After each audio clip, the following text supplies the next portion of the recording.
Ողջույն, Realpolitikն է եթերում եւ այսօր մեր տաղավարում հյուրն գալել ենք Հայաստանում Մեծ Բրիտանիայի արտակարգ եւ լիազոր դեսպան պարոն Չարլզ Լոնսդեյլի. Good afternoon, Mr. Ambassador. Բարի կեսօր, պարոն դեսպան, բարի գալուստ Realpolitikի տաղավար։ Պարոն դեսպան, ինչպես եք գնահատում միջազգային հանրության, հատկապես Եվրամիության եւ Միացյալ Նահանգների գործողությունները Լիբիայում?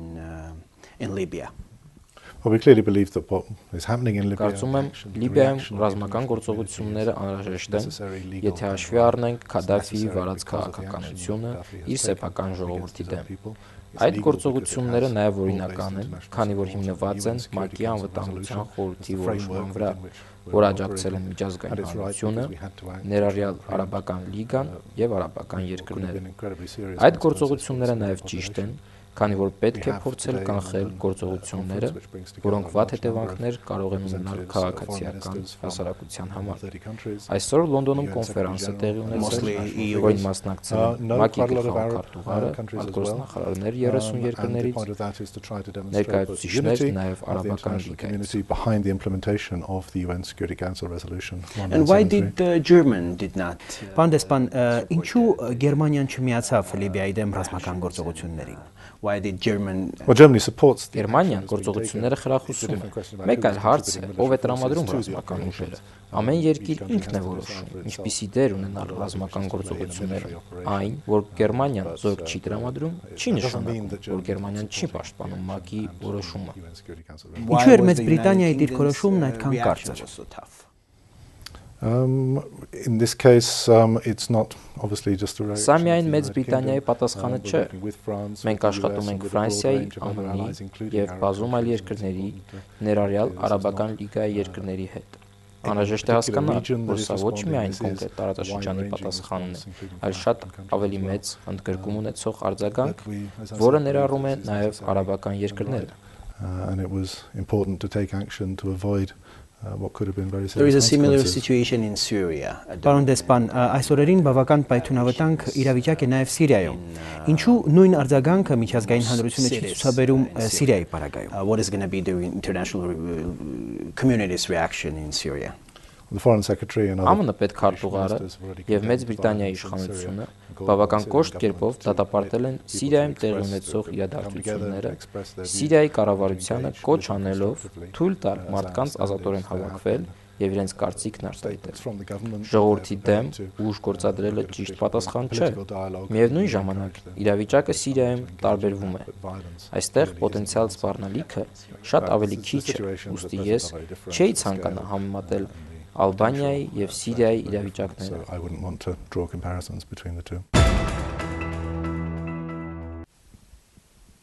Armenia was in an almost similar situation. Հայաստանը նման իրավիճակում էր 2008 թվականի մարտին, երբ 10 մարդ գնդակահարվեց Երևանում։ Բայց միջազգային հանրության արձագանքը այդ ժամանակ համարժեք չէր։ Դա աշխարհի երկակի ստանդարտներ կիրառելու հետևանք է, թե ընդգծված քաղաքականություն նավթով հարուստ երկրի հանդեպ։ Գուցե աշխարհն է փոխվել Թունիսի եւ Եգիպտոսի հեղափոխություններից հետո։ Եթե այո, ապա արդյոք կարող ենք վստահ լինել, որ եթե Հայաստանը կրկին նույն իրավիճակում հայտնվի, միջազգային հանրության արձագանքն այլ կլինի։ Like March the 1st of 2008, the West in general will react differently. Ինչ վերաբերվում է 2008 թվականի դեպքերին, ասեմ, որ բրիտանական կառավարությունը դատապարտեց ուժի կիրառումը եւ կոչ արեց գործի առթիվ անկախ հետաքննություն անցկացնել եւ շարունակում ենք դա ակնկալել։ Ինչպես ասացի, ուժի կիրառումը ճիշտ չէ։ Մարդիկ ամեն երկրում իրավունք ունեն հավաքներ անցկացնել եւ իրենց կարծիքը հայտնել։ Don't you think that the world has changed? Չեք կարծում, որ Եգիպտոսից ու Թունիսից հետո աշխարհի տրամադրություններն են փոխվել։ Has been changed? I would say no, the situation hasn't changed. Չեք կարծում, որ մեծ բան է փոխվել։ Հիմնարար ազատությունները նույնն են բոլոր երկրներում, այդ թվում նաև Հայաստանում։ Have the freedom to exercise those rights fully and freely, and that applies in Armenia as much as in any other country. Many experts are very skeptical. Շատ փորձագետներ թերահավատորեն են վերաբերում Լեռնային Ղարաբաղի հարցի շուրջ բանակցային գործընթացին։ Նրանք կարծում են, որ եւ Հայաստանը, եւ Ադրբեջանը ժողովրդավարական իշխանություն չունեն եւ միմյանց նկատմամբ չունեն բավարար վստահություն։ Կարծում եք, որևէ հակամարտություն, այդ թվում եւ Լեռնային Ղարաբաղի հակամարտությունը կարող են լուծվել առանց ժողովրդավարական ինստիտուտների Do you think that any conflict, and Nagorno-Karabakh in particular, can be resolved without democratic, deep changes?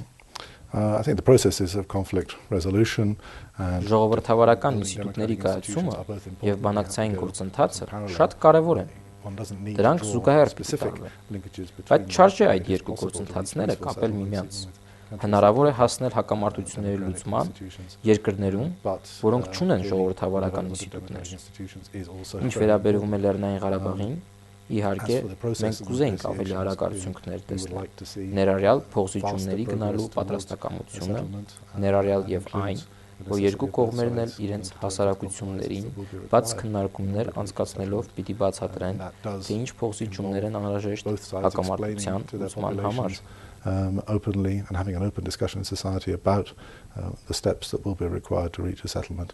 So openness and open discussion are important, but I don't think we have to draw a neat link between the development and the further development of democratic institutions in any country and reaching a settlement in a conflict. So there is no Ստացվում է, որ հակամարտության կարգավորման համար ժողովրդավարության հաստատումն անհրաժեշտ չէ for resolution of any conflict. Well, we're talking in very general terms here.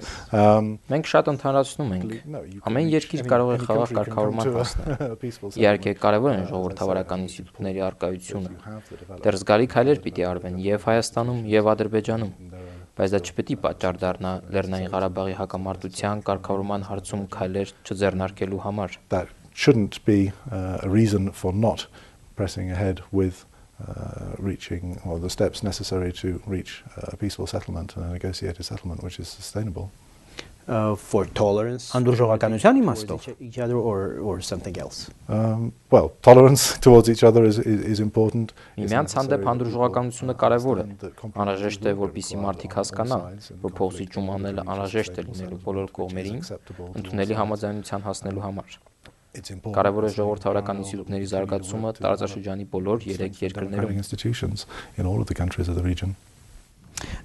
What is the future? Ինչպիսին եք տեսնում ՆԱՏՕ-ի դերը հարավային Կովկասում? Role of NATO in South Caucasus.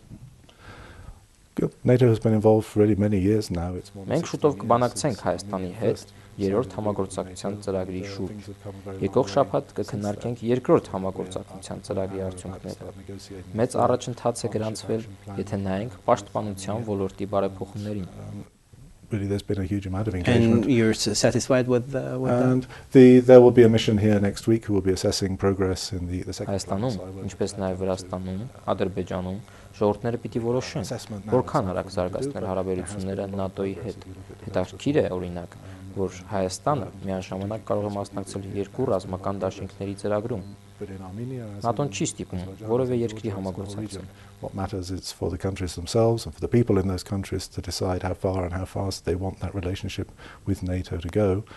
It's not an exclusive relationship. It's always interesting to see in Armenia how it can be a member, an active member of 2 military alliances, and that's not a problem for NATO. There's no attempt to say you have to be only our friend or a member of the CSTO.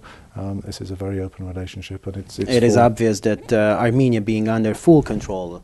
Ակնհայտ է, որ Հայաստանը լինելով ամբողջովին Ռուսաստանի ազդեցության տակ եւ տնտեսապես եւ քաղաքականապես մոտ ապագայում չի ծրագրում ՆԱՏՕ-ի անդամ դառնալ։ Վրաստանը այդ ուղղությամբ աշխատում է առավել ինտենսիվորեն։ Այլ է իրավիճակը Ադրբեջանում։ Այդ երկիրը մանևրում է Արևմուտքի եւ Ռուսաստանի միջև։ Was maneuvering between West and Russia.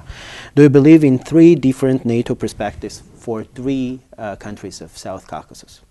Well, I think Armenia can choose for itself what alliances and what direction it wishes to take. ՆԱՏՕ-ն բաց է 3 երկրների հետ համագործակցության համար։ Հարցն այն է, ինչ չափի համագործակցություն են նրանք ակնկալում։ 3 երկրների հետ համագործակցության քայլեր են անում։ ՆԱՏՕ-ին անդամակցելու համար երկիրը պիտի որոշակի բարեփոխումներ կատարի։ Բոլոր երկրներում առաջընթաց կա։ And also take concrete steps towards military reform, but we see progress in all 3 countries towards that, perhaps at different rates and with different explicit objectives at the moment, but we see progress in all 3.